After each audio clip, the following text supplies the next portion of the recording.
Yo, yo, yo, this is Anthony Sabia, the founder of 0420 Inc., the cannabis industry's amplifier.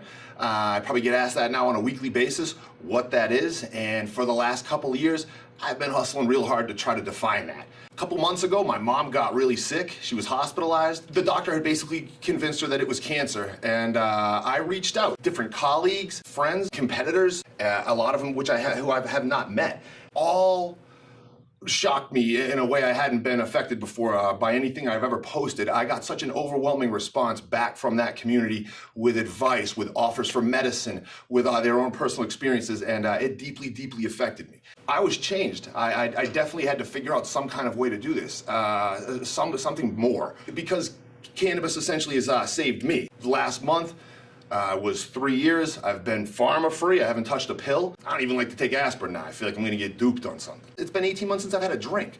I've been hooked on that stuff since I was a teenager. 2 decades.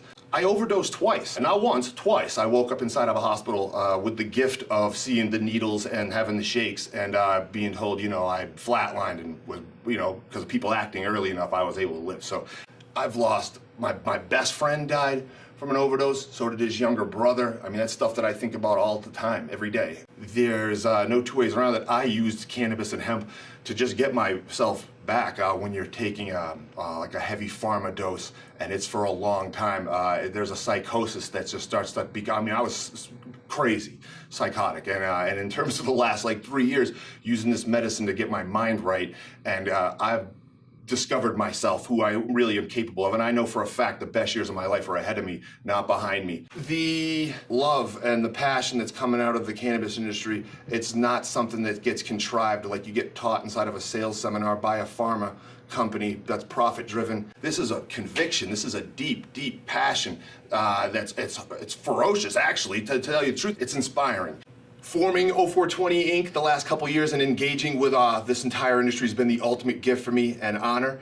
In the process, I had to humble myself. I had to work for someone else, really find out what I was made of. I was no longer in charge of my own life. I had to go work for somebody else, and I wouldn't change it for the world. But I'm pretty much done banging doors here. And I'm not banging doors for anybody else anymore, pretty much now. It's just the cannabis industry. That's the doors that I'm really worried about banging on.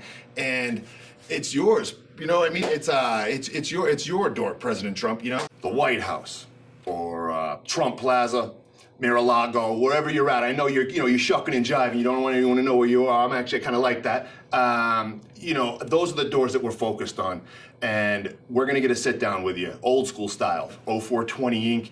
is a team of consultants from all the different sectors of this industry, and we're offering our services directly to you. We don't want to charge a dime. You make a call to us. We'll be happy to answer any questions you have. And that's from the boots on the ground. That's not from the people that get paid to tell you what you should do, okay? That's from us. And by the way, let me just say this. Thank you for the measures you've just taken to protect state rights. That's huge. But other than that, you've been really quiet. We haven't heard much. And I know what's happening. Big Pharma is shifting their gears to take this plant over. And they're going to do the same thing that they did with opium. They're going to make Percocet, Vicodin, Oxycontin, fentanyl, like a bunch of other crap that should just be taken right off the shelves right now. And they're gonna do the same thing with cannabis. We already know that. Look, this is the people's plant, okay? If we go to another planet, okay, this is coming with us. This is like a first 2-3 seeds you take, okay? Probably with the oranges, gotta have the OJ, What are you gonna do? You gonna take zucchini with you? No, you're gonna take hemp. So you got a shot. You start looking at cannabis getting legalized, don't go helping out Big Pharma. Don't let the snakes get a leg up on the people. This is the people's plant. This is for us, not for them. They're gonna get on it anyways, but we elected you to help us, okay? Not Pharma. They come second. You know who comes first, we come first. As we film this, it's officially the last day of my 30s. Tomorrow, May 6th, 2018, I'll be turning 40 years old, and you might be asking yourself, what do you get the guy who already has everything? Because I do, I have my life, and I'm really thankful for that. Very grateful I have it. What you can do is this. I want this placed directly on President Trump's Twitter feed, or his Tumblr. You probably got one of those, or maybe populate his Google Calendar with it, okay? I want to do my part and fight my ass off for this industry. I'm asking you to go ahead and put it on there. President Trump In my life, opportunity has rarely knocked. When it has, I've been too messed up to know it. I have my life back. I'm sharper than I've ever been. But I promise you, opportunity's always opened up the door after I beat on enough of them hard enough. So I'm knocking on your door, all right? Knock, knock, ding dong.